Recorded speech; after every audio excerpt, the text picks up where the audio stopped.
Mr. Potts, and I think we're probably in the same situation, but would you explain your comment when you asked to take out a particular part of that consent agreement? Well, you only have one collective bargaining agreement in this district, and it's with the over 3,000 teachers that you employ.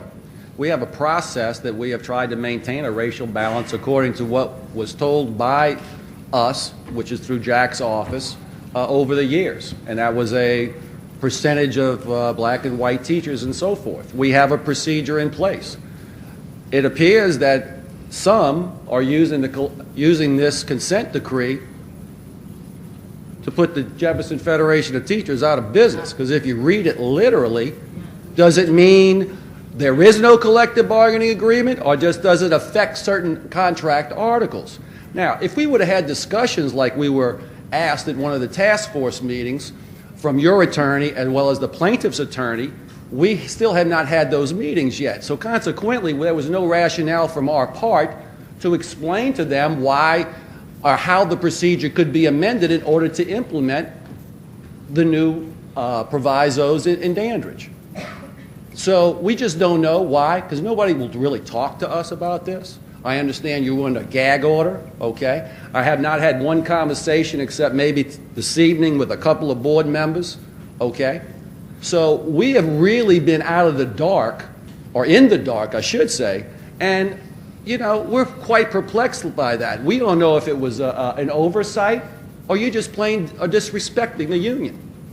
So it's very difficult for us because we were trying to we're working in a vacuum. I asked Mr. Petan 2 or 3 questions about what does this actually mean? And the problem is that we've never had the opportunity to sit down with anybody, which has been quite frustrating, Mr. Katsanis.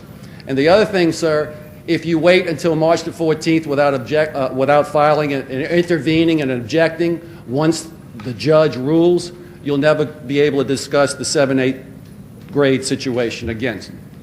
What your comments, Mr.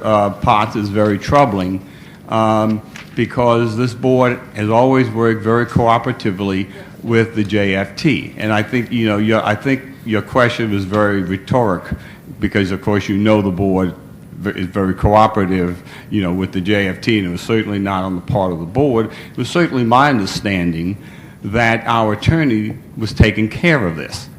So it is extremely troubling that more so than the 7th grade issue, because the 7th grade issue was an issue that has been discussed prior to this time.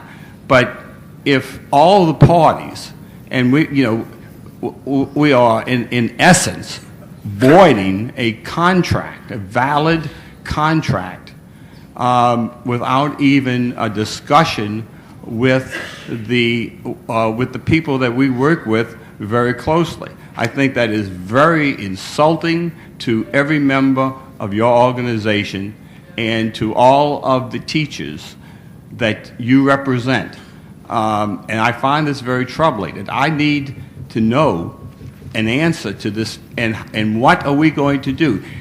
If we can correct this by March the 14th, I think we need to correct this by March the 14th, perhaps provisionally approve it now, and then come back at the March meeting, which is March the 5th, I believe it is, to complete this very troubling part of the contract. Well, let's get all the legal interpretations first, and then we'll go back to Mr. Katsanis. I don't think under this agreement that the Human Resources Department and the JFT are prohibited from sitting down and working out the process to affect what the order is intending to do. And if there's some agreement that can be reached as to the procedure, fine. If there isn't, as Mr. Potan said, unfortunately, we have the legal obligation to do what we have to do. But I'm optimistic over the 20-something years that we've worked with the union, that we will work out a process. But that's got to happen after the order is in place. And the JFT has to understand that we're willing to sit down and talk and work out a procedure, but ultimately, we have the responsibility to comply with the federal court order that is always kind of been in effect. I don't want the perception to be out there that the board just snubbed its nose at the teachers, because, ladies and gentlemen, you all did not in any kind of way do that. And we have talked casually, Ronnie, Joe, and I, about processes and what could happen and how we would approach it. Of course, there's always the example of repeats, and I can allay some fears. There are about 200 teachers that come out every year for being uncertified. We have opportunity there to rectify with hiring.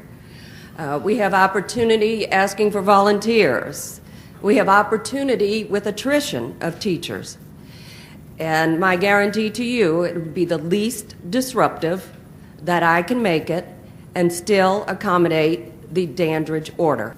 I would like to know if Mr. Patan agrees with the comments that Mr. Grant had just made prior to Dr. Rousseau speaking, if he agrees with all of those processes, all of those comments, and if he does not agree with all of them, which ones does he disagree with?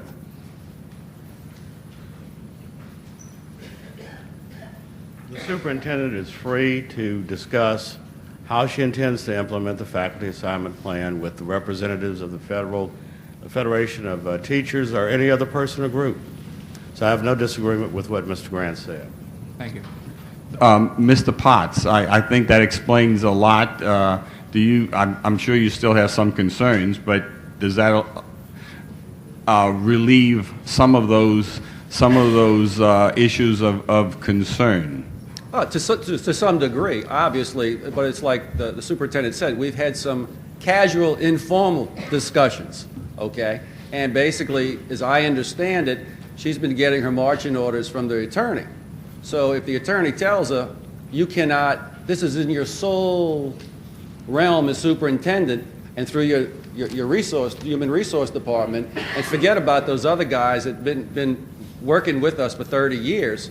If he says it's okay, well, then that's good enough for me. We will sit down and we will work something out. We know very well that we cannot mutually agree to anything that is in conflict with the order, because we have a number of other articles in the contract that are not in conflict with state or federal law. So this is not like the first time we've run across something like this. And we've always tried to work it out cooperatively, you know. And now that I've gotten some direction, and I've got no objection from Mr. Grant's comments, nor Mr. Petan's, and as well as from the superintendent, I feel much better. I feel much better. Well,